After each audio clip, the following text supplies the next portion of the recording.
요한일서 2장 15절부터 17절입니다.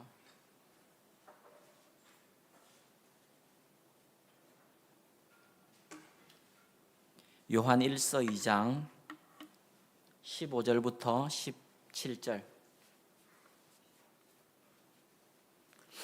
신약성경 389페이지.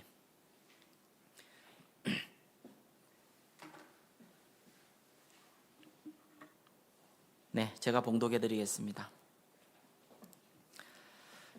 이 세상이나 세상에 있는 것들을 사랑하지 말라. 누구든지 세상을 사랑하면 아버지의 사랑이 그 안에 있지 아니하니, 이는 세상에 있는 모든 것이 육신의 정욕과 안목의 정욕과 이생의 자랑이니 다 아버지께로부터 온 것이 아니요 세상으로부터 온 것이라. 이 세상도 그 정욕도 지나가되 오직 하나님의 뜻을 행하는 자는 영원히 거하느니라. 아멘. 네, 금방 또 내가 알려드리지도 않았는데 금방 띄웠네요. 우리 그러면 한 번 더 읽을까요? 15절부터 17절. 우리 한 목소리로 같이 한번 하나님의 말씀 읽겠습니다. 시작. 이 세상이나 세상에 있는 것들을 사랑하지 말라.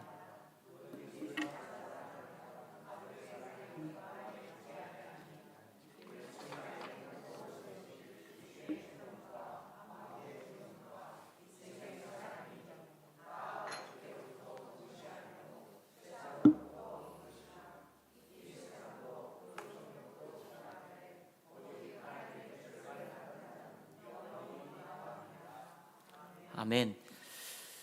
여러분, 지난 이틀간 우리가 이 하나님 사랑, 자기 사랑을 배우고 15절 한 번만 더 띄워주시겠습니까? 15절을 보면 여러분 이제 좀 달리 보이지 않으시나 싶습니다. 15절 보면 이 세상이나 세상에 있는 것들을 사랑하지 말라. 누구든지 세상을 사랑하면 아버지의 사랑이 그 안에 있지 아니한다. 여러분, 세상을 왜 사랑합니까? 우리가 왜 사랑하게 됩니까? 본성적으로 이제 그런 면이 있죠. 세상에 뭘 사랑합니까? 세상의 정욕과 이생의 자랑과 안목의 정욕을 사랑한다 하는 거 아니겠습니까? 그런데 그 사랑의 뿌리는 뭡니까? 세상을 사랑하는 뿌리는 뭐죠? 자기 사랑인 거죠. 근데 하나님께서 요한복음 3장 16절에 하나님이 세상을 이처럼 사랑하사 할 때 그 세상 사랑과 한글로는 똑같지만 지금 요한일서 2장 15절의 이 세상 사랑은 다른 거거든요. 세상을 사랑하지 말라. 자기 사랑의 뿌리로 세상을 사랑하지 말라 이렇게 명령하시는 거고요. 하나님이 세상을 이처럼 사랑하사, 그러니까 우리도 사랑해야 되지 않습니까? 그 하나님 사랑해서 영혼을 사랑하고 이 자연을 사랑하고 환경을 사랑하는 것이죠. 그러니까 겉으로는 세상 사랑하는 게 다 똑같아 보입니다.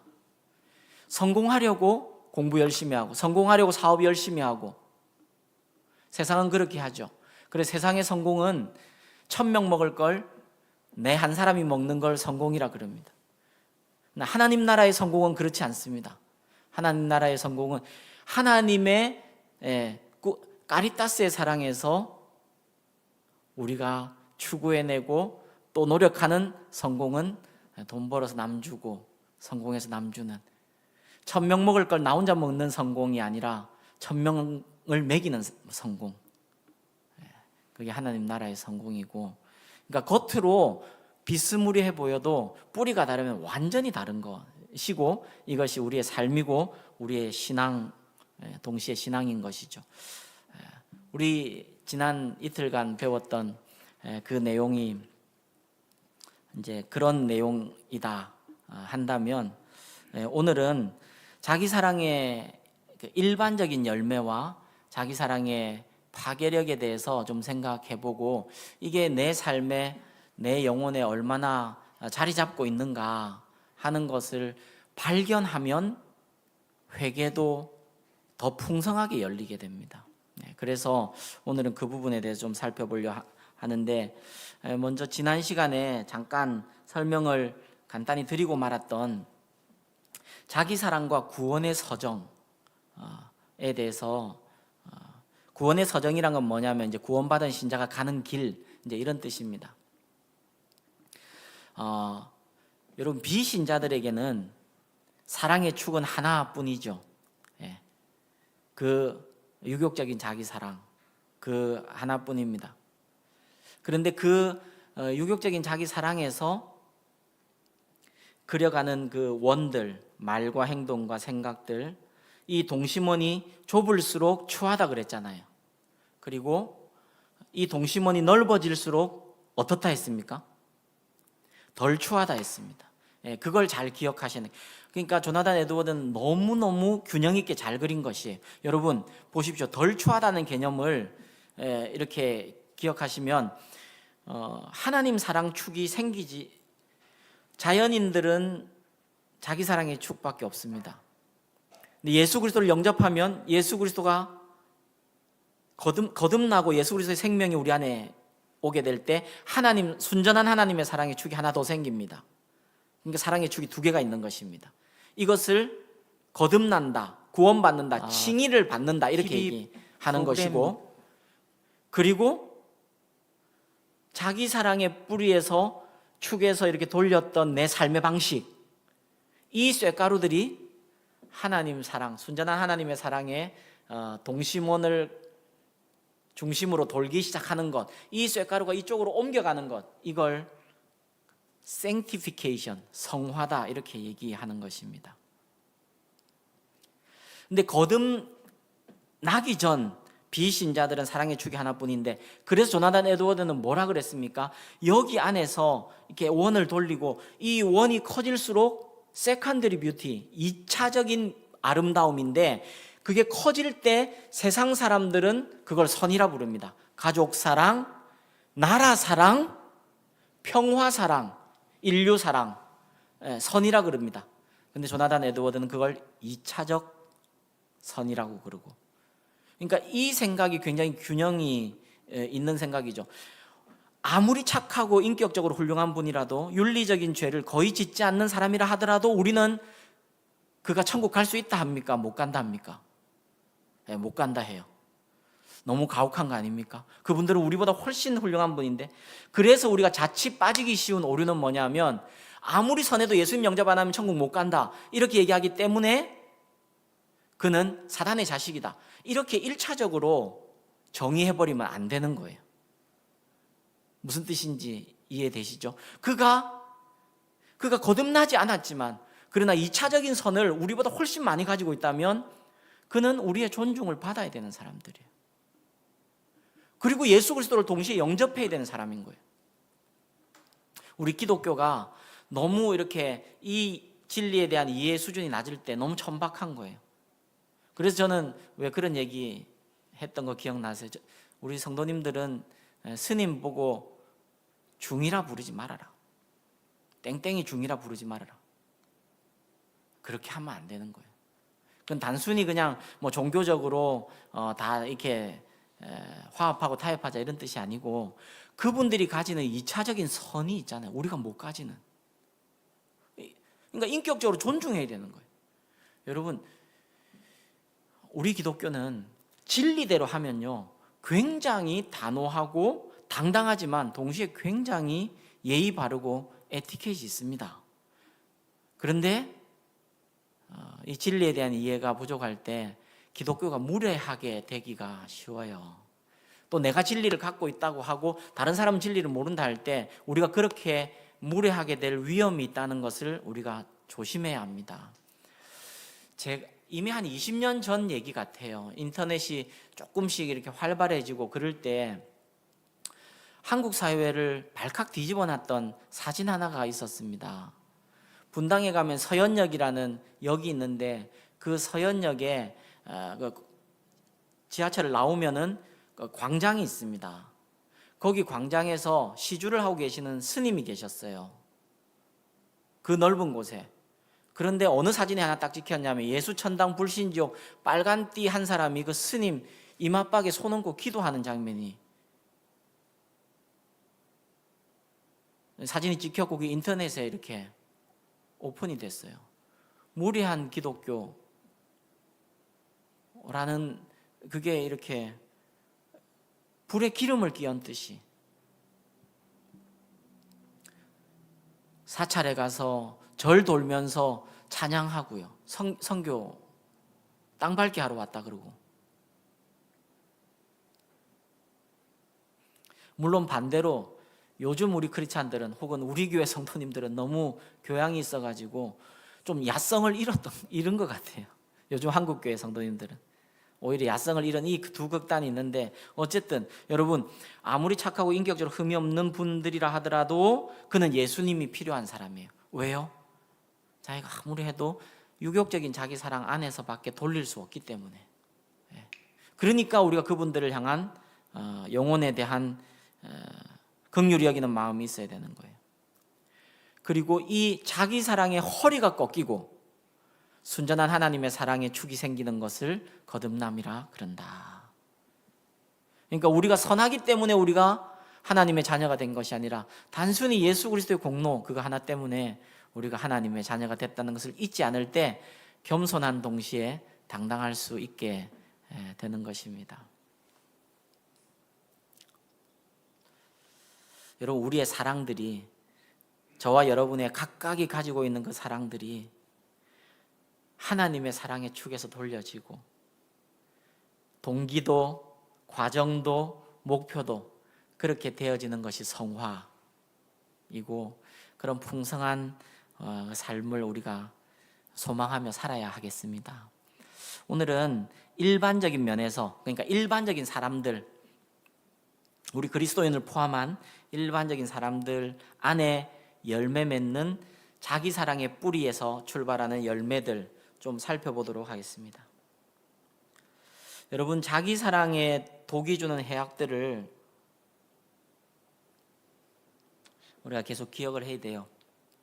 무슨 일이든지 자기 사랑의 독소가 스며든 그 양만큼 고통을 받게 됩니다.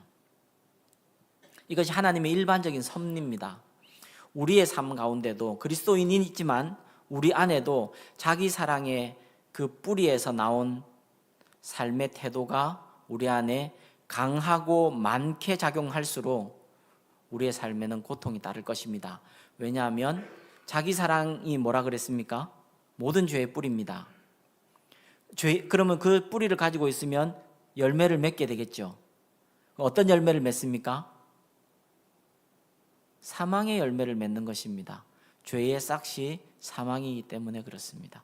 그 사망은 갈등이나 아픔이나 고통이나 실제적인 죽음까지도 다 열거하고 있는 것입니다.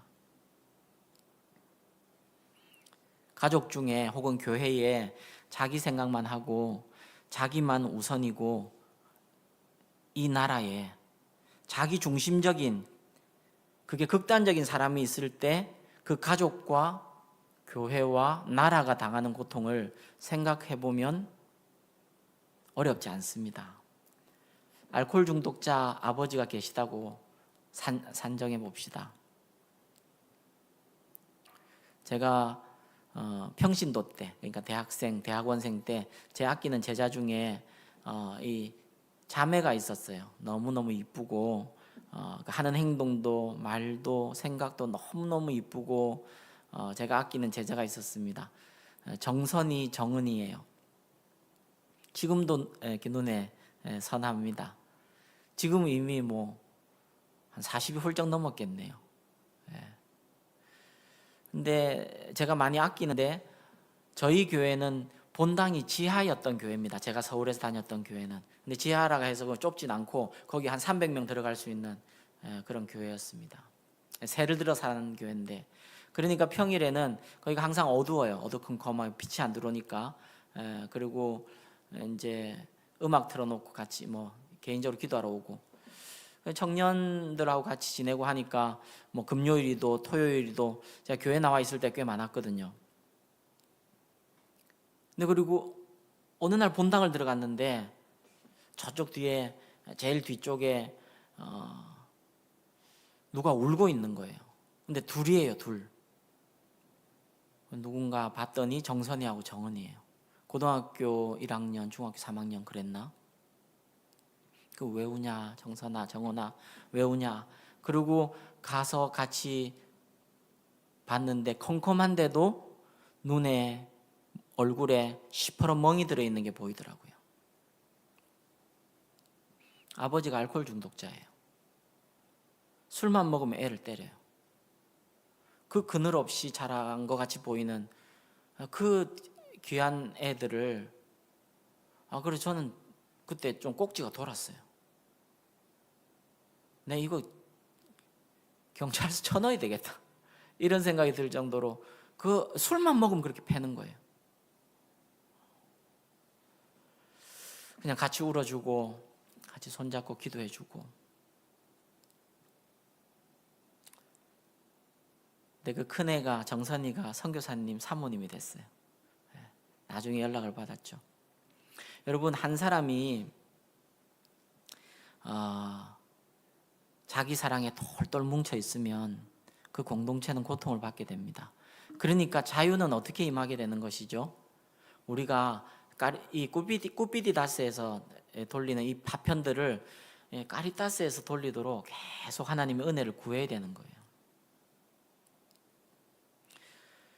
이 해악들 그 파괴력을 생각해 보면 죄의 속성이니까 당연하겠지만 자기 사랑이 묻어 있는 농도,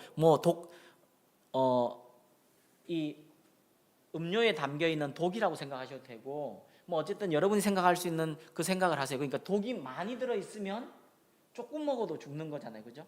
근데 독이 아주 희석돼 있어 여기 들어 있어요. 그러면 먹으면 바로 죽진 않겠지만 쌓이면 죽는 거잖아요. 네. 그러니까 이게 죄의 속성이 죽음이기 때문에 당연하지만 자기 사랑은 모든 관계를 파괴시킵니다. 그러니까 이게 인지상정이다, 간단하지가 않습니다. 그렇지 않다는 것입니다. 가정에서도 누구 하나가, 예를 들어 우리 아들이 게임에 완전히 빠져 있어요. 부모님 말도 안 들어요. 그러면 어떻게 됩니까? 가정이 쑥대밭이 되는 거예요. 자기 사랑이 있는 만큼 관계가 파괴됩니다. 하나님과의 관계가 파괴돼요. 하나님과의 생명적인 연합의 관계가 파괴됩니다. 신자로서 마땅히 누려야 하는 그 풍성한 삶이 흘러오지 않습니다. 사람과의 관계도 파괴시켜요. 계속 예를 들었던 거고요. 자신과의 관계도 파괴가 되는 겁니다. 그래서 여러분, 자기 사랑으로 똘똘 뭉쳐있는 사람은 스스로도 자기를 존중하지 못하게 돼요.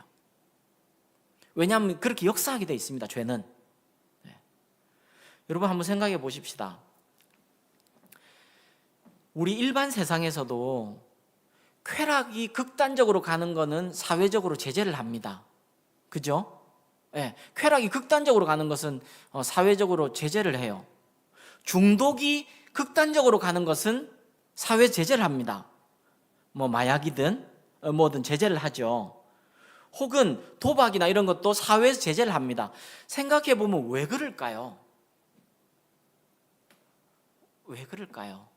자기 좋고 많은 건데 왜 그럴까요? 근데 자기 좋고 많은 게 아니기 때문에 그런 거예요. 자기도 망가질 뿐 아니라 결국은 그렇게 되면 사회가 무너지기 때문에 사회적인 제재를 가하는 것입니다. 자기 사랑의 독소는 이렇게 역사한다는 것을 여러분 기억해야 합니다. 그렇게 거창한 게 아니라 그냥 모든 사람에게 스며들어 있고 우리도 깨어 있어야 할 것들을 몇 가지 살펴보려 하는데, 첫 번째는, 자기 사랑의 열매 첫 번째는 이기심입니다. 저는 이것을 옹졸한 자기 사랑이라고 부릅니다. 이기적인 태도, 자기중심적인 태도,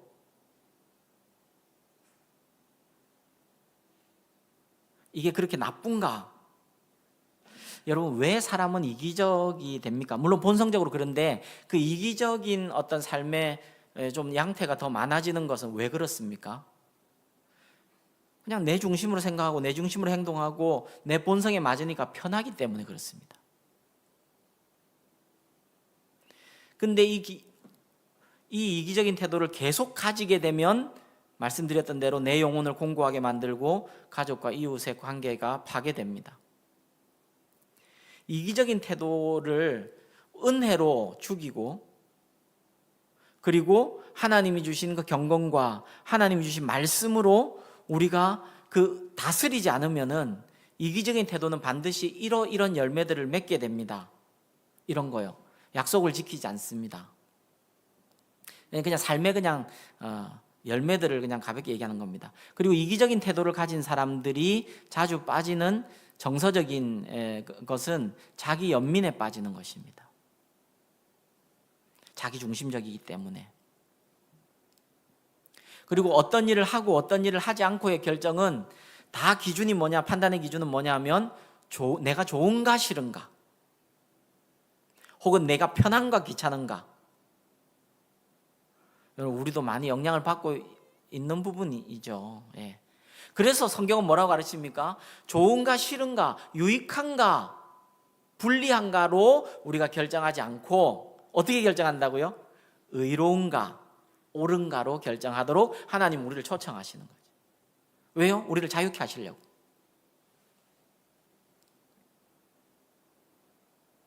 그리고 이기적인 열매는 남을 배려하지 않습니다. 그래서 기본적인 예의, 기본적인 배려, 이런 것들이 좀 시대적으로 좀 더 선진국가는 그런 게 있어요. 체질에 배어 있는. 제가 뭐 선진 시민이라고 그렇게 해서 말씀드리는 건 아니고, 좀 한국에 있을 때부터 그랬던 것 같은데, 잠깐 미국에 공부하고 올 때 가장 그래도 좋았던 것은 사람이 건널목에 서면 차들이 섭니다. 그래서 여러분 LA 공항에 가보면 LA 공항에 저분이 한국 사람이구나, 지금 뭐 어떤 일 때문에 그 미국에 왔구나, 혹은 공부하러 미국에 왔구나, 금방 알아볼 수 있는 거, 미국에 사는 분이 아니고 한국에서 오신 분이구나 하는 금방 알 수 있는 것은 LA 공항에 가서 차가 오면 건널목에 서 있는 사람들은 다 한국 사람들입니다. 왜요? 우리 한국은 건널목에 이렇게 가는데 차가 오면 우리가 어떻게 해야 돼요? 우리가 서야 되잖아요. 그러면 그때부터 이렇게 기싸움이 벌어집니다. 운전사는 서가지고 안 갑니다. 자꾸 우리 보고 가라 그래요. 우리는 당신이 먼저 가라고. 미국에 사는 한국인은 아무 눈치 안 보고 건널목 지나갑니다. 뭐 이게 단적인 예지만 하나님의 철학이 배어 있는, 그리고 선진 국가들 중에, 근데 미국이 우리보다 못한 것도 훨씬 더 많습니다. 어쨌든 한 가지 예를 든 겁니다. 문을 열어줄 때 그 백화점이나 이런 데 문 열고 항상 보면 문 열고 나서 이렇게 기다리고 있습니다. 뒤에 사람이 오면 문 안 닫히도록. 그 하나님의 이 어떤 기독교적인 철학이 있는 것은 약자를 배려하고 남을 배려하고 이러는 것들이 항상 열매로 나타나게 돼 있습니다. 제가 한국에 와서 몇 번 해봤죠. 백화점 들어갈 때 문을 열었더니 진짜 한 12명이 연달아 그냥 지나가더라고요. 참 기가 차서. 그래서 나도 이거 막 너무 그렇게는 못하겠다. 그리고 지나가는 사람 중에 감사합니다 하는 인간이 없어요. 뭐 요즘은 모르겠습니다. 제가 백화점 안 가봐서. 목사님 요즘은 안 그렇습니다 그러면 잘 된 겁니다. 배려하고 약자를 배려하고, 노블리스 오블리즈가 있고. 그래서 성숙한 그리스도인, 성화되고 있는 성도의 아주 분명한 열매는 자기 중심적인 사고에서 얼만큼 그래도 벗어나 있는가, 그 독소에서부터 얼만큼 벗어나 있는가. 자기 기분 나쁘면 아무것도 안 하는 사람 있죠. 교회 안에도. 그렇게 하면 안 되는 것일 뿐 아니라 자기를 위해서도 그걸 살펴봐야 되는 것입니다. 그리고 얼만큼 많이 자기 중심적에서 벗어났는가 동시에 주님께 얼만큼 더 초점이 맞춰져 있는가. 이걸 왜 하는가, 이걸 해도 되는가, 이걸 하는 동안에 내가 취해야 될 태도는 뭔가. 그래서 주님께 더 많이 초점을 가진 성도들, 그래서 교회를 사랑하는 거. 교회 사랑도 여러분 꾸삐띠다스에서 사랑할 수도 있습니다. 까리따스에서 사랑할 수도 있어요. 여러분 그 기준이 이 일주일 동안 집회하는 동안에 우리 안에 점점 더 분명하게 이렇게 정립 되어졌으면 좋겠습니다. 일단 정립되면 다 되는가? 그렇진 않습니다. 그걸 이제 기도와 은혜 가운데 내 영혼이 되고 그리고 내 삶의 체질이 되고 하는 일평생의 과정이 필요합니다. 그러나 분명한 것은 교회 사랑도 굿비디 다스에서 돌릴 수 있어요. 대표적인 경우가 어떤 걸까요? 교회 엄청 사랑해요. 근데 굿비디 다스에서 돌리면요 어떻게 될까요? 요거 지우셔도 됩니다. 그런 경우 여러분 못 보셨습니까? 교회 사랑한다는 사람들이 싸우는 거 못 보셨습니까? 목사님이 일평생 목회를 하셨습니다. 그리고 은퇴를 하셨습니다. 교회를 일평생 사랑하셨는데 이제 그 사랑하는 교회의 대상이 사라진 것입니다. 인간적으로 충분히 이해가 됩니다. 너무 허하겠죠. 자기의 청춘과 정론을 다 바친 교회, 이제는 떠나야 되는 것입니다. 근데 못 떠나는 거죠.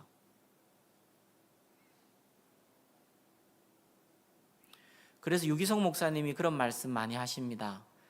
자기 은퇴를 앞두고 내가 은퇴하고 나도 추해지지 않고 그 옹고집이 아니고 뭔가 교회를 사랑한다는 명목하에, 왜냐하면 자기 교회니까요. 굿비디 다스니까요. 그렇게 안 될 수 있을까? 그게 너무너무 큰 기도 제목이고 고민이었대요. 안 될 수 있는 방법이 있는 겁니다. 교회를 섬기고 있는 동안에 카리타스에 계속 돌아가서 교회를 사랑하는 겁니다. 그러면 그 교회는 누구 거예요? 하나님이 주인 되시는 교회입니다. 그리고 김동호 목사님의 은사, 임택진 목사님이 자주 말씀하셨던 대로 내 교회인가 주님 교회지. 왜 그러셨다는 거 여러분 날개에서 들으셔서 기억나시죠? 임택진 목사님이 은퇴하시고 후임 목사님 오셨는데 임택진 목사님이셨으면 안 할 일들을 계속 좀 하더라는 거예요. 김동호 목사님 옆에서 보고 계시다가 너무 좀 속이 상해서 임택진 목사님 찾아갔습니다. 목사님 그 교육관 이번에 리모델링 하는 거 돈을 그렇게 써도 되는 건지 모르겠습니다. 목사님 속상하지 않으세요? 그때 목사님 그랬다는 겁니다. 내 교회인가 주님 교회지. 이게 무책임한 말이 아니고 그 목사님이 일평생 목회하시면서 주님의 교회, 주님의 몸된 교회, 하나님의 교회, 내 교회가 아닌 교회로 목회하셨기 때문에 그 열매를 맺을 수 있는 것입니다. 저도 기도합니다. 섬길 때 하나님의 교회로 섬기지 못하면 은퇴하고 절대 하나님의 교회로 섬기지 못합니다. 여러분 축복합니다. 여러분 어떤 직분이 주어지시든 간에, 여러분 어떤 역할을 감당하시든 간에 하나님의 순전한 사랑으로 교회를 사랑하는 여러분 되시기를 축복합니다. 결단하시는 거예요. 그리고 하나님의 은혜를 눈물로 구하는 겁니다. 두 번째, 자기 사랑의 열매, 저는 게으름으로 잡습니다. 이걸 저는 어리석은 자기 사랑이라고 이름 붙입니다. 게으름의 뿌리가 뭔가? 왜 사람이 게으를까요? 자기 사랑 때문입니다. 제가 어리석은 자기 사랑이라고 부르는 이유는 어떤 좋은 열매도 없는데, 결과도 없는데, 게을러서 유익한 거 하나 없는데 단순히 귀찮기 때문에 게으릅니다. 어리석은 자기 사랑입니다. 하나님의 은혜가 필요합니다. 그리고 삶의 꾸준한 노력과 연습과 실천이 필요합니다. 왜냐하면 게으름은 게으름으로만 마치지 않기 때문에 그렇습니다. 게으름은 발전합니다. 게으름이 반복되면 거짓말이 늡니다. 여러분 게으른 사람이 거짓말해요. 아세요? 거짓말도 가볍게 볼 게 아닙니다. 여러분 혹시 여러분이 부지불식간에도 좀 과장을 하거나 자주 거짓말을 하거나 그러는 거 하나님 앞에 은혜를 구하셔야 됩니다. 왜냐하면 거짓말도 거짓말로 마치지 않기 때문에 그렇습니다. 그 거짓말들이 반복되고 게으름이 여전히 뿌리에 있을 때 마지막 결과는 중독과 정욕입니다. 그래서 정욕이란 열매가 맺히면, 음란함과 정욕이란 열매가 이미 맺혀 있으면 그 뿌리 안에는 거짓말들, 게으름들, 그리고 자기사랑, 유욕적인 자기사랑, 이 뿌리가 있는 것이죠. 중독도 마찬가지입니다. 이 게으름이 계속 자기를 이렇게 먹이는 거거든요. 자기 사랑을, 유격적인 자기 사랑을 먹이는 겁니다. 그걸 먹이면 사람은 어떻게 돼 있냐면 더 큰 자극을 원합니다. 더 편안한 걸 원하게 되고요. 게으름을 합리화하기 위해서 거짓말을 하는 이것들이 합쳐지면 이제 더 큰 자극이 와야 되는데 그게 뭡니까? 그게 중독입니다. 그 중독을 치료할 때 중독의 어떤 현상적인 중독만 치료해서는 치료가 안 됩니다. 예전에 제가 들었던 얘기인데 게임 중독에 빠져 있는 젊은이가 있어서 이제 그 게임 중독을 안 하도록 막 이렇게 노력도 해보고 뭐 다른 걸 대체도 해보고 막 이렇게 같이 치료도 해보고 그랬답니다. 그래도 안 되던 게 어느 날 자기 게임을 끊었대요. 그게 어떻게 그게 됐냐? 도박을 시작했대요. 그러니까 영혼이 아프면 어떤 거든 중독하게 돼 있습니다. 그러니까 우리 그리스도인들은 음란 중독 가볍게 볼 일이 아닙니다. 여러분 쇼핑 중독 우리 성도님들 중에는 없죠? 오늘 여긴 안 오셨죠? 그게 영혼이 허하기 때문에 그런 겁니다. 요즘은 핸드폰 안에서 모든 걸 다 살 수 있지 않습니까? 그러니까 영혼이 허하면 핸드폰을 뭐라 그럽니까? 아이 손에서 핸드폰 뺏는 거 소용없습니다. 영혼의 허함이 채워져야 되는 겁니다. 생명으로. 게으름의 친구가 게으름에 반드시 절친이 있는데 그 절친은 부정직입니다.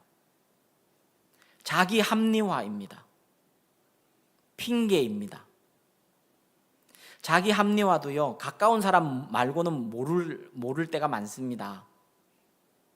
그러나 자기는 알아요. 이게 자기 합리화인지 말하면서 알아요. 그때 깨닫게 하시는 성령 앞에 딱 멈춰야 되는데 그걸 계속 해나가잖아요. 그러면 그 게으름이 정욕으로 발전하는 겁니다. 처음에는 자신의 게으름에 대해서 핑계를 찾고 거짓말을 하게 됩니다. 잠언 26장에 보면 이런 내용이 있는데 그냥 제가 천천히 읽어드릴게요. 게으른 자는 길에 사자가 있다, 거리에 사자가 있다 하느니라. 그러니까 게으른 자는 집에 이렇게 누워가지고 밖에 나가면 사자한테 물린다. 자기 합리화죠. 사자한테 물린다.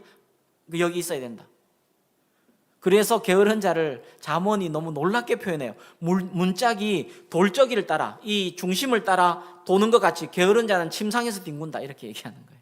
이게 잠언의 말씀입니다. 게으른 자는 그 손에 그릇을 넣고도 입에 올리기를 괴로워한다. 사자 있으니 못 나간다는 거죠. 게으름의 결과는 뭡니까? 그 게으름이 발전할수록 강도가 더 커지는 고통입니다. 게으름의 결과는 고통입니다. 자신의 성품과 열매에 맺는 인격, 그게 자기를 고통스럽게 하고 남을 고통스럽게 합니다. 그래서 게으름의 결과는 성경은 굶주림이라고 얘기해요. 게으른 자의 결국은 가난입니다. 관계에서도 고통이에요. 자기 개인적으로도 고통일 뿐 아니라 게으른 사람은 사람들에게 고통이 돼요. 그래서 게으름은 반드시 하나님의 은혜로 우리의 삶의 훈련으로 연습으로 이게 단번에 되진 않습니다. 제가 우리 중고등부 아이들 가르칠 때 항상 하는 얘기입니다. 재수생들 또 고3들 안 됐고 마음이 짠하죠. 근데 항상 하는 얘기입니다. 공부하기 힘드냐? 너 힘드냐? 힘들다 그래요. 그럼 제가 그렇게 얘기해요. 너 공부 안 하지? 공부 안 해서 힘든 게 훨씬 더 많습니다. 공부해서 경험하는 힘듦보다 공부를 안 해서 받는 고통이 더 많아요. 해야 되는데 안 하고 있는 마음의 힘듦이랄지, 하고 싶어도 안 되는 고통이랄지, 안 했기 때문에 안 되는 거랄지. 제가 그런 얘기해요. 어저께 3시간 앉아 있었던 사람이 오늘 5시간 앉아 있는 게 쉽겠냐? 어제 1시간도 안 앉아 있었던 사람이 5시간 앉아 있는 게 쉽겠냐? 전자가 쉽죠. 그러니까 이건 훈련이 돼야 되는 거예요. 게으름은 단번에 고쳐지지 않습니다. 잠언 10장에는 이런 말씀도 있어요. 게으른 자는 그 부리는 사람에게 마치 이의 식초와 같고 눈에 연기 같으니라. 여러분, 식초를 넣었을 때 그 이 시린 거 어떤 건지 아시죠? 그 눈에 연기 가득하면 막 눈이 맵고 그런 거 아시죠? 게으른 자는 그렇다는 거예요, 사람들에게. 제가 여청년들에게 청년사에 갈 때 항상 당부하던 겁니다. 절대 게으른 자랑 결혼하면 안 된다. 남자친구가 아무리 잘생겼어도 키가 막 180이 넘고 막 너무 잘생겼어. 그럴수록 걔가 게으르면 더 결혼하면 안 된다. 왜냐하면 인물값 하거든요. 여러분, 인물값 합니다. 그리고 게으른데 걔가 게으른데 근데 부모님이 부자라서 스포츠카 좋은 거 타고 다닌다. 그건 진짜 결혼하면 안 된다. 제가 상중하로 나눠줘요. 진짜 결혼하면 안 되는 인간. 왜요? 게으른 데다가 부모님이 대주니까, 그러니까 인생 이렇게 살면 되는구나 이렇게 생각하고 사는, 그러면 진짜 안 돼요. 인생은 반드시 어려움을 만나게 되는데 한 번 자빠지면 그 친구는 못 일어납니다. 왜냐하면 어려울 때마다 부모님이 도와줬기 때문에. 오히려 좀 가난하고 근데 자수성가하고 자기가 노력하고 성실하고. 그래서 딸 둔 부모님들 기억하세요? 예.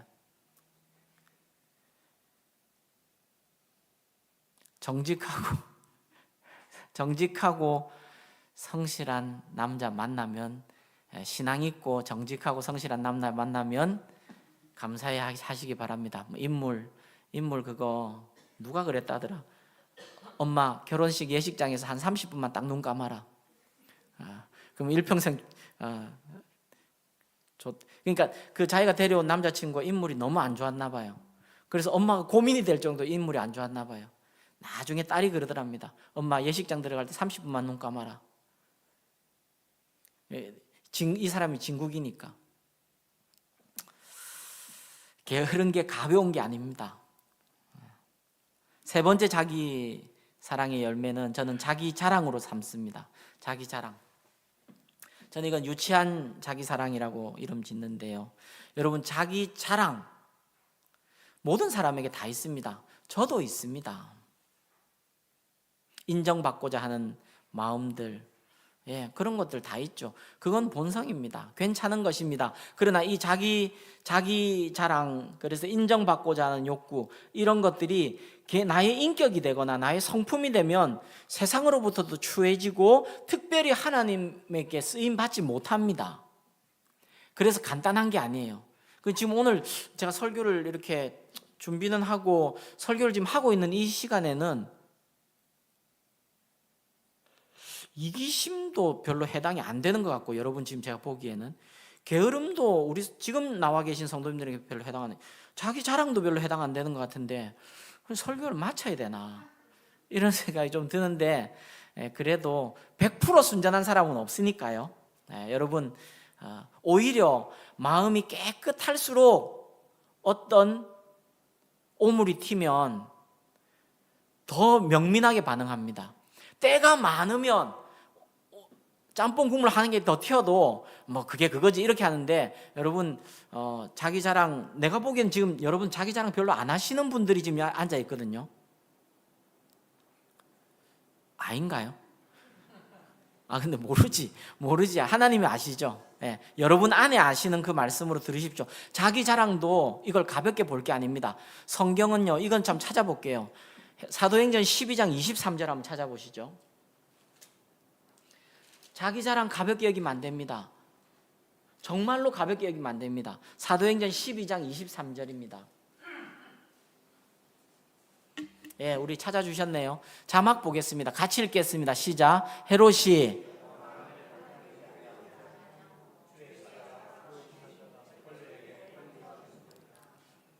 헤롯이 영광을 하나님께로 돌리지 않았다는 건 무슨 뜻입니까? 그 앞에 보면 헤롯이 연설을 해요. 22절에 백성들이 크게 이제 소리치기 시작하는 거예요. 야, 이건 신의 소리다. 사람의 소리가 아니다. 그러니까 헤롯이 영광을 하나님께 돌리지 않았다는 얘기는 무슨 얘기겠습니까? 자기에게 돌렸다는 뜻이겠죠. 하나님이 그 자리에서, 이 사도행전은 누가 갔었거든요? 의사가 쓰셨거든요. 충이 먹어 죽었다. 이렇게 얘기하는 뭔가가 있었던 거죠. 예. 여러분, 어째도 자기 자랑하려고 그러고, 근데 이게 적극적이지 않고 소극적으로 내 영혼 안에 뿌리가 박혀 있을 때 나타나는 것, 우리 조심해야 됩니다. 우리가 적극적으로 뭐 자기 자랑, 우리가 헤롯처럼 뭐 해가지고 뭐 나한테 영광을 돌려라 뭐 이러는 사람 여러분 중에 누가 있겠습니까? 근데 이게 소극적으로 나타날 때 어떻게 되는 거예요? 인정받음의 욕구가 여전히 있어서 인정해주지 않을 때 마음이 상하는 거예요. 서운한 거예요. 섭섭병이 걸리는 거예요. 내가 이렇게 했는데 우리 목사님 이것도 몰라주고. 교회 어려움은 다 그래서 생기는 겁니다. 그래서 제가 예전에 단독 목회 나갈 때 선배 목사님들이 이런 얘기 해주시더라고요. 가끔 주방에 찾아가야 됩니다. 이러더라고요. 난 무슨 말인지 못 알아들었어요. 가끔 주방에 찾아가야 된대요, 교회. 그래서 이렇게 그냥 이렇게 휙 한번 돌아야 된대요. 돌면서 뭔가 아이고 감사합니다, 수고 많으셨습니다, 이 얘기를 정기적으로 해줘야 된대요. 왜요? 왜겠어요? 얘기를 해보세요. 왜겠어요? 잘 삐끼는 분들이 거기 있다는 거예요. 다 거기 있다는 거예요. 그리고 거기도 서열이 있습니다, 여러분, 교회들마다. 그래서 우두머리 권사님이 계시고요. 권사님 오다와 상관없이 뭔가 자기 마음대로 누가 와가지고 반찬을 다른 걸 하나 만들었다. 그럼 교회 시험 드는 거예요. 여러분, 실제로 있었던 일입니다. 지금 제가 할 말은 어느 교회, 작지도 않은 교회입니다. 어느 교회에 꽃꽂이 전문가가 두 분이 계셨대요. 정말 내노라 하는 전문가가. 교회에 이제 이렇게 꽃꽂이를 하잖아요. 그래서 전문가가 다들 한 가닥씩 하는 전문가가 둘이나 있으니까 목사님이 고민하다가 둘을 번갈아 세웠대요. 한 사람만 세울 수 없어서 번갈아 세웠대요. 근데 갈수록 문제가 생겨. 처음에는 문제가 없었는데 점점 갈수록 문제가 생겼습니다. 누가 한 분이 그 주에 꽃꽂이를 해놔요. 그러면 다른 한 분이 토요일이나 이렇게 왔다가 이거를 왜 이런 구도로 꽂아놨나? 그리고 한 두 개를 이렇게 바꿔서 꽂아버린 거예요. 그러면 그 꽃꽂이 한 분이 기분이 좋겠습니까? 안 좋겠습니까? 뭐 물어보나 마나죠. 그래서 그 다음 주에 뵈렀어요, 이분이. 네 해놓은 거 한번 보자. 이래가지고 토요일날 또 찾아와요. 그래가지고 꽃꽂이 해놓은 거를 또 이렇게 했어요. 그게 몇 달간 지속됐답니다. 목사님 귀에까지 들어간 거예요. 목사님이 예배 시간에 얘기했대요. 집어치우라고. 정말로 그렇게 말씀하셨대요. 다 때려치우라고. 집어치우라고. 우리 강단에 이제 꽃꽂이 없다고. 와, 난 그런 강단이 부러워요. 목사님의 여러분, 저는 그렇게 얘기할 수 있을까요? 없을까요? 있을 것 같아요? 그러니까 아직 전사님 잘 모르는 거예요. 겉으로 보기에 이제 그 정도 보이는 거지. 제가 또 여려요, 여러분. 여려요. 그러니까 강단이 있으려면 확실히 있고, 부드러우려면 좀 더 확실히 부드러워야 되는데 사람이 어중간해가지고 그런 거예요. 여러분, 서운함은 왜 찾아오는 겁니까? 자기 자랑이 성취되지 않았기 때문에 찾아오는 겁니다. 그러므로 자기 자랑을 십자가에 못 박는 것은 자기를 위해서도 그렇고 교회를 위해서도 그렇고 그건 너무 중요한 겁니다. 오늘 영상으로도 같이 보고 계시는 성도님들 포함해서 우리 교회 성도님들, 섭섭함이 찾아와서 시험 들지는 않겠다 하는 결단을 하시기 바랍니다. 아멘 한번 하겠습니다. 영상 보고 계신 분도 아멘 한번 하겠습니다. 섭섭함 때문에 내가 시험 들진 않겠다. 근데 그게 생각처럼 쉽진 않습니다. 한번 딱 들어버리면 그 감정이 딱 상해져 버리고, 그리고 나서는 이게 은혜로 치유가 안 되잖아요. 그러면 그게 간단한 문제가 아닙니다. 그리고 교회에 생기는 모든 문제는 사실은 섭섭함 때문에 생기는 것입니다. 날 이렇게 본다는 것이에요. 날 이 정도로밖에 생각 안 했냐는 것입니다. 다 그런 것입니다. 그래서 암보다 무서운 병이 뭐예요? 교회에서? 섭섭병이에요. 목사님에게도 섭섭병이 제일 무서운 겁니다. 제가 LA에서 공부하고 있을 때 너무너무 존경스러운 목사를 만났어요. 정말로 감사하게도요. 만났어요. 그분은 은퇴하셨어요. 그리고 후임으로 가신 목사님이 저희 향상교회에서 1호 장학생으로 가신 분이고 해서 제가 가서 같이 좀 도왔습니다. 너무너무 존경스러운 목사님이었어요. 근데 그 목사님께 교인들이 그 존경을 담아서 한 얘기겠죠. 예배 마치고 나갈 때마다 항상 얘기했답니다. 목사님, 섭섭병이 걸리면 안 됩니다. 왜냐하면 후임이 오시고 나서 한 300명 하던 교회가 6개월이 안 돼서 500명이 됐어요. 막 교회가 열광하는 거예요. 막 열광. 그 목사님 끝까지 섭섭병이 안 걸렸어요. 제가 또 다음 기회에 말씀드릴게요. 그분을 제가 진심으로 존경하는 이유가 있어요. 뭘 다음에 얘기해요. 다음에 또 말도 안 나올 텐데 지금 얘기하자면, 제가 그래서 그 풀러에서 공부하는 과정 중에 교회 실제적으로 교회에 찾아가서 인터뷰하고 하는 그 과목이 있었어요. 실천신학 중에 교회에 어려운 문제가 생긴 것을 가서 인터뷰해서 그 문제의 뿌리가 뭔지를 찾아오는 것이 과제였어요. 제가 교수님께 부탁해서 좋은 선한 예, 아름다운 예도 취재를 해도 되냐? 해도 된다 하더라고요. 제가 그래서 그 목사님 찾아갔어요. 찾아가서 목사님, 여러 개를 했어요. 여러 개를 했는데 인터뷰를 마지막에 한 가지만 더 여쭙고 싶습니다. 성도님들이 목사님 서운하시면 안 됩니다. 이렇게 우려 아닌 우려를 하는데 목사님 전혀 흔들리지 않으시는 것 같은데 어떻게 하면 그 영혼을 가질 수 있는지. 그러니까 후임 목사님이 오셔서 예전에 떠났던 사람도 돌아오는 거예요. 그 교회가 폭발적으로 성장하는 거예요. 안에 떠났던 사람 돌아온다 얘기 했으니까 또 한 가지 얘기할게요. 제가 지난 주일에 어떤 분은 이랬습니다. 어떤 분은 이랬습니다. 어떤 분은 이랬습니다. 심지어는 목사님 이전 교회에서 왜 쫓겨났다고 생각합니까? 그리고 지금은 그게 어느 정도 해결됐다고 생각합니까? 이렇게 얘기하고 가신 분이 있다. 이런 얘기 드렸잖아요. 그러면 제가 그분들 못 돌아옵니다. 이렇게 얘기했잖아요. 그건 이런 뜻입니다. 돌아오면 내가 맞겠다는 뜻이 아니고 난 돌아오면 환영합니다. 자기 부끄러워서 못 돌아간다는 뜻입니다. 나간 분 중에 꽤 많은 분들이 마지막에 저한테 해놓은 일들이 자기 부끄러워서 못 돌아온다는 얘기지, 그런 분들이라도 돌아오면 저는 환영합니다. 요 얘기를 못 드려서 내가 주일 저녁에 밤에 잠이 안 오더라고. 근데 그 목사님께 여쭸어요. 사람 몇 명 안 나오니까 내가 하고 싶은 얘기 다 할 수 있고 참 좋네요. 그 목사님께 여쭸어요. 어떻게 그런 영혼을 가질 수 있습니까? 목사님이 한 3번 정도 이렇게 대답하셨어요. 남 목사님, 그런 거 없습니다. 전 그런 거 없습니다. 목사님 생각하는 제 인격이 그만 못합니다. 거기 미치지 못합니다. 계속 그러시더라고요. 제가 별 드릴 말씀이 없습니다.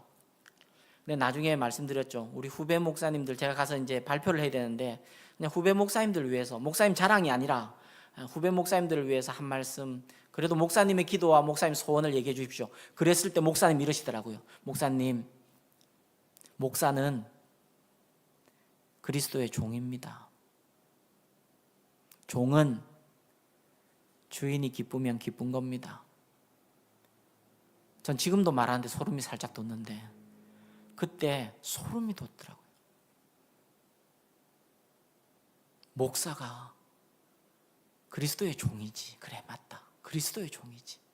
그리고 말만이 아니라 진짜 그리스도의 종으로 사는 분을 내가 내 인생에 만나게 된 것에 대해서 너무 감사했던 거예요.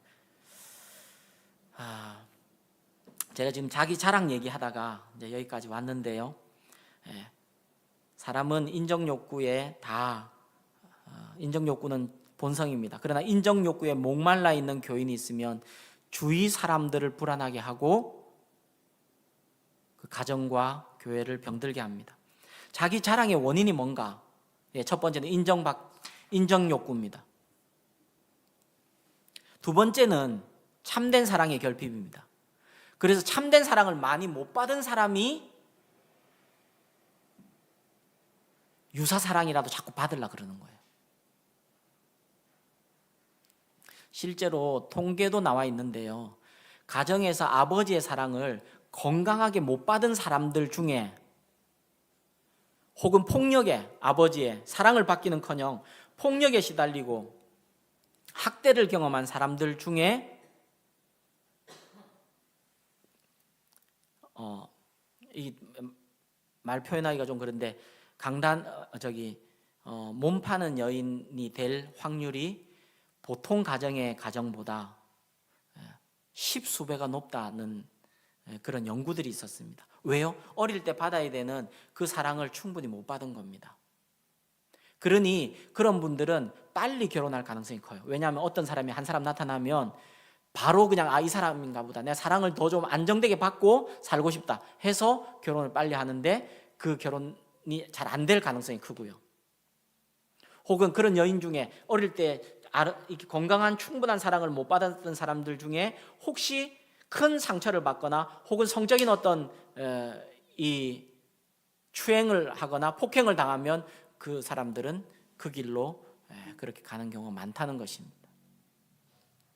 그러니까 자기 자랑을 죽이려 하지 말고 참된 사랑, 카리타스의 사랑이 우리 안에 계속 자리 잡도록 그 은혜를 경험하면 여러분 자기 자랑은 치유됩니다.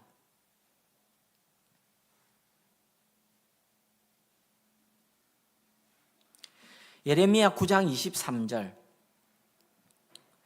하나님이 얘기해 두셨어요. 자랑해야 될 것과, 그러니까 자랑 자체가 나쁜 건 아닙니다.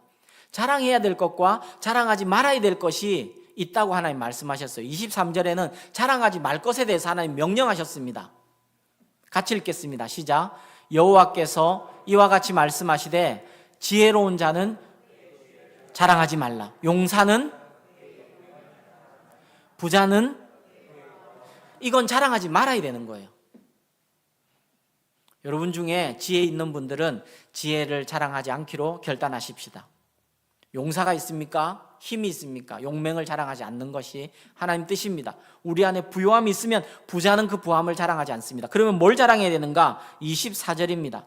자랑하는 자는 이것으로 자랑할지니 곧 명철하여 나를 아는 것과, 뭘 자랑해야 된다고요? 하나님을 아는 걸 자랑하는 거예요. 하나님 이런 분이십니다. 하나님 이렇게 행하십니다. 하나님은 이런 분이십니다. 내게 이렇게 행하셨습니다. 하나님을 아는 것과, 그리고 하나님이 어떤 분인지, 나 여호와는 사랑과 정의와 공의를 땅에 행하는 주인 것을 깨닫는 것, 깨달은 만큼 자랑하라는 거예요. 그걸 자랑하라는 거예요. 다시 말하면 누굴 자랑하라고요? 하나님을 자랑하라고요. 자기 자랑을 죽이는 길은 뭡니까? 하나님을 자랑하는 거예요. 그러고 보면 여러분, 제가 만난 하나님의 사람들의 특징은 하나님의 은혜를 그렇게 자랑하기를 좋아합니다. 어떨 땐 좀 억지스러워 보일 정도로 내가 보니까 목사님이 그래도 노력하시고 성실하고 탁월해서 그 땀 흘리고 눈물 흘리고 해서 이 사역들이 이루어졌는데, 그런데 연결성이 없어 보이는데도 억지로 끌고 와서 하나님의 은혜를 자랑하는 것 같이 보였어요, 제가 어릴 때는. 그런데 그게 거짓이 아니라는 것도 저는 깨닫게 되고요. 여러분, 하나님의 은혜를 자랑하는 순도, 강도, 덴시티, 밀도, 그것만큼 여러분이 하나님의 사람이라는 증거입니다. 하나님의 은혜를 자랑하는데 영적으로 본성이 빨라요.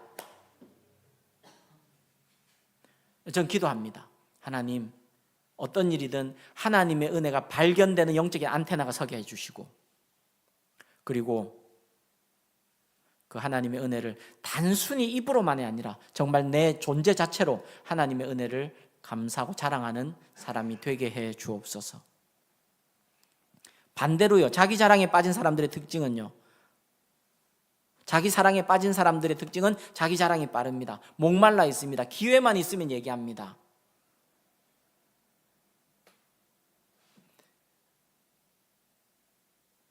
여러분이 자랑 삼는 것 여러분도 아실 거예요. 자기가 어떤 학교 나왔는지를 자랑 삼는 분은 처음 만난 사람도 한 3분에서 5분이면 자기 출신 학교를 알아들을 만큼 얘기하시더라고요. 제가 그게 자기 사랑입니다. 내가 이렇게 얘기할 수는 없잖아요. 그분이 이 설교를 들으신 건 아니니까. 근데 그렇게 여러분 자기 자랑을 혹은 또 아들 자랑 막 엄청 하고, 근데 그렇게 자랑할 게 객관적으로 있는 사람만 자랑하는 게 아니라 사람들은 어쨌든 자기 안에 있는 건 어떻게든 조그만 거든 발견해서 기회만 생기면 만들어서라도 자랑하는 이런 연약함이 우리에게 있다는 것을 하나님 앞에 인정해야 됩니다. 이 얘기는 지어낸 얘기 같은데 제가 우리 성도님들도 한두 번 들었을 겁니다.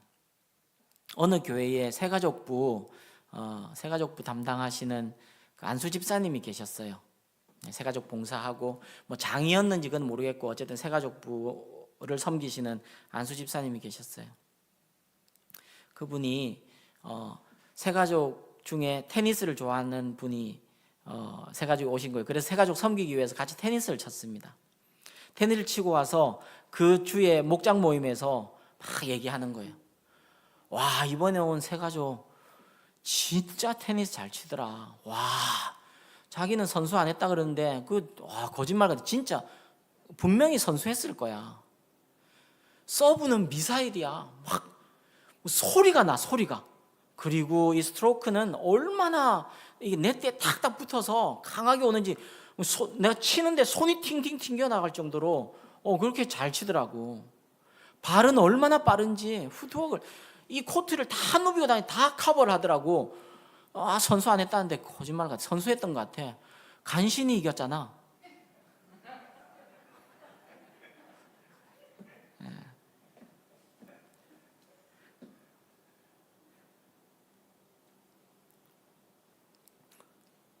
그래요. 그 사람 욕하지 말고 우리 스스로를 자주 바라보고, 여러분, 그래서 자기 자랑에 찌들어 있는 사람은 친구가 없습니다. 그렇게 돼 있어요. 그래서 하나님, 이게 그냥 내가 그냥 단순히 기술적으로 노력하는 게 아니라 하나님, 제가 영혼의 참된 사랑이 풍성함으로 인해서 주님만 기억하시면 족합니다 하는 은혜를 달라고 우리 구해야 하겠습니다. 오늘 다짐한 거 우리 잊지 마시고, 이게 닫아도 돼요. 이제 오늘 우리 다짐한 거 인정해주지 않는 것에 대한 서운함으로 내가 어떤 말을 하거나 결정하진 않겠다. 저도 그렇게 여러분 앞에 약속합니다.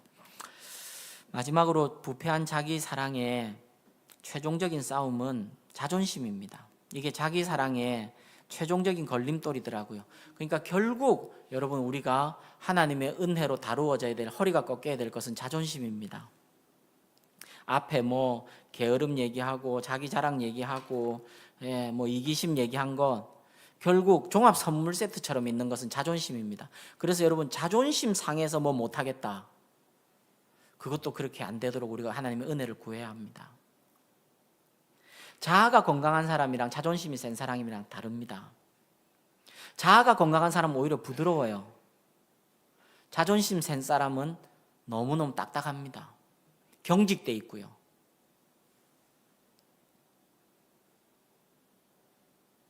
자아가 건강한 사람은 큰 사랑을 많이 받은 사람일수록 온전한 사랑을 많이 받은 사람일수록 자아가 건강해요. 밝고요. 근데 건강한 사랑, 큰 사랑을 많이 받은 사람일수록 자아가 건강하다면 가장 자아가 건강할 수 있는 사람은 누굽니까? 하나님의 사랑을 만난 사람이죠. 그리스도의 십자가를 만난 사람입니다. 그러니까 신앙생활 잘하는 게 결국은 이게 그냥 단순히 교회 생활 잘하자는 게 아니라 진짜 사람다운 사람, 풍성한 삶으로 가는 길이기 때문에 신앙생활을 잘하자 이렇게 얘기 드리는 것입니다.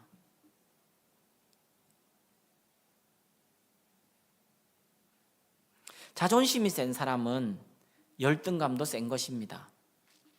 그래서 교만과 열등감에 그네를 타고 있어요. 이렇게 어떨 때 보면 교만에 가 있습니다. 그러면 이러면 안 되지 하고 자기 스스로도 노력해서 또 반대쪽으로 가는데 중간에 서지 못하고 저것까지 갑니다. 그럼 열등감에 빠져 있어요. 자존심은 여러분 우리의 인생에 중요한 일들이 자존심 살리려고 혹은 자존심이 상해서 결정되지 않도록 하나님의 은혜를 구하셔야 합니다. 여러분 최근에 가장 자존심 상했던 일이 뭡니까? 건강한 자존감은 있어야 합니다. 셀프 이스팀이라고 번역하죠. 셀프 이스팀. 자존심은 근데 프라이드 이렇게 번역합니다. 교만하고도 이어져 있는 단어죠. 네, 여러분 가정을 섬기고 하나님을 섬기고 특별히 우리는 하나님을 섬기지 않습니까? 저는 목사입니다. 교회를 섬길 것입니다. 일평생 교회를 섬길 것입니다. 그럴 때 자존심을 내려놓고 하나님께 나아갈 수 있는 기회를 놓쳐서는 안 됩니다.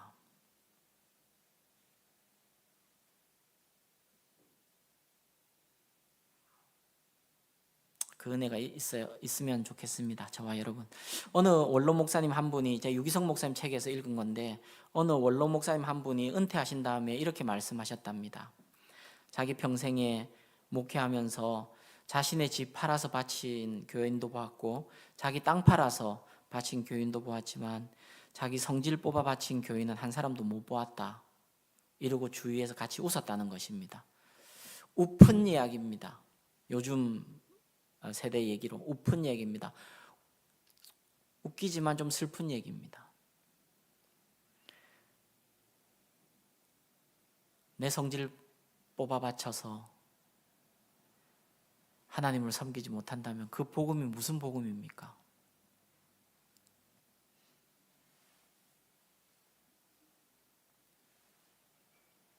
살다 보면 자존심 상하는 경우가 있습니다.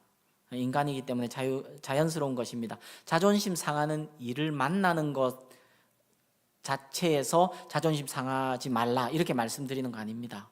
자존심 상하는 것은 본성적인 것이고 당연히 그렇습니다. 누가 나를 무시하거나 누가 나한테 함부로 하거나 내가 말하는데 뭐 이렇게 픽 돌아서거나 나를 그림자 취급하거나 그러면 당연히 마음이 아프고 그것은 하나님 주신 본성입니다. 그렇게 해야 합니다.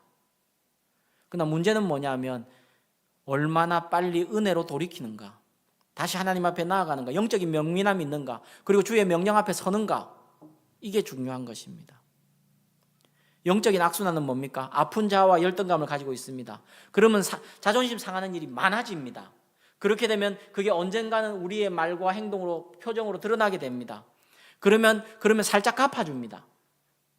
갚아주는 게 다시 내게 돌아옵니다. 골이 점점 깊어집니다. 미움이 깊어지는 것입니다. 그래서 자존심이 치유되는 굉장히 중요한 영적인 진리는 용서입니다. 자존심은 내가 세우려 할 때 내가 건강해지는 게 아니고요. 내가 자존심 상했을 때 그때 그리스도 앞에 나아가서 십자가 앞에서 그를 용서할 때 그리스도의 용서와 사랑이 내게 올 때 자존심은 건강하게 회복되는 것입니다. 참된 용서가 그래서 우리에게 필요한 것이죠.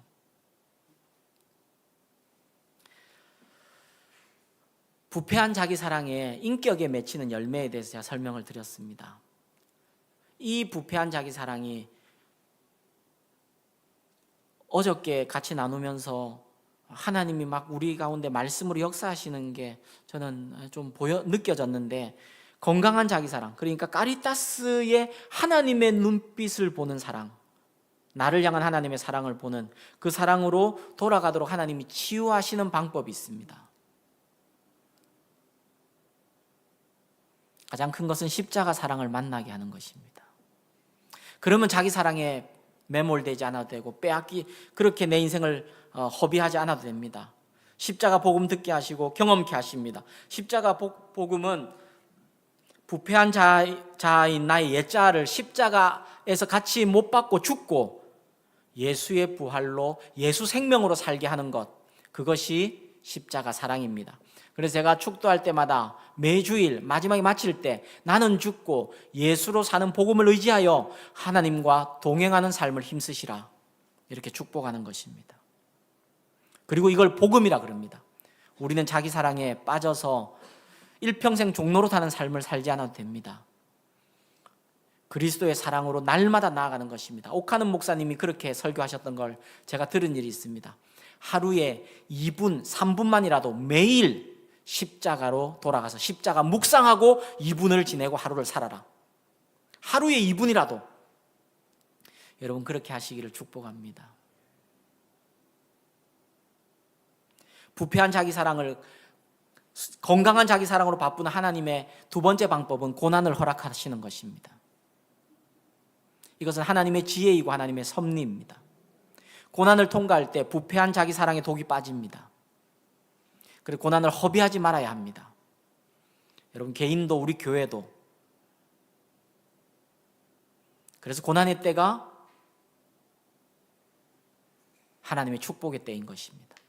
고난은 변장한 가면을 쓴 축복이다, 이렇게 얘기하기도 하고, 고난은 포장지를 뜯지 않은 축복이다, 이렇게 얘기하기도 하죠. 광야는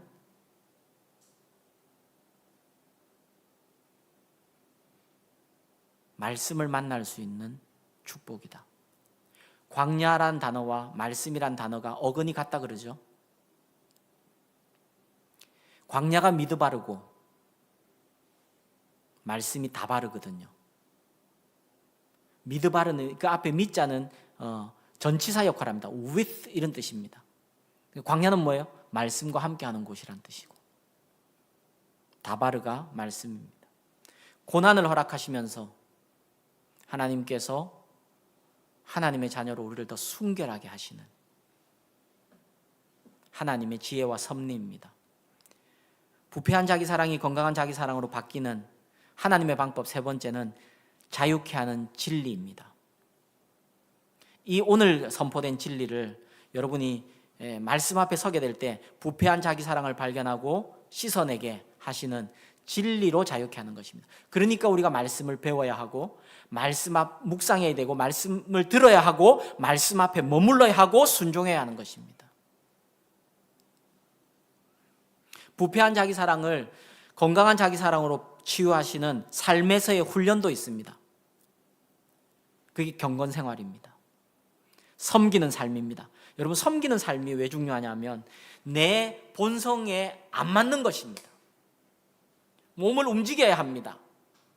수고해야 합니다. 희생해야 합니다. 그러니 하나님 안에서의 참된 섬김은 자기 사랑을 죽입니다. 자기 사랑의 독소를 죽이는 것입니다. 그래서 시간을 쓰고 돈을 쓰고 땀을 흘리고 눈물을 흘려보내고 특별히 영혼을 구원하려고 전도할 때 자기 사랑이 죽게 되는 것입니다.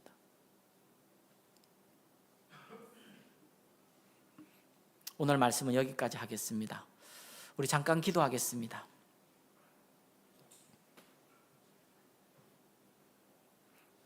주신 말씀 생각하면서 여러분 한번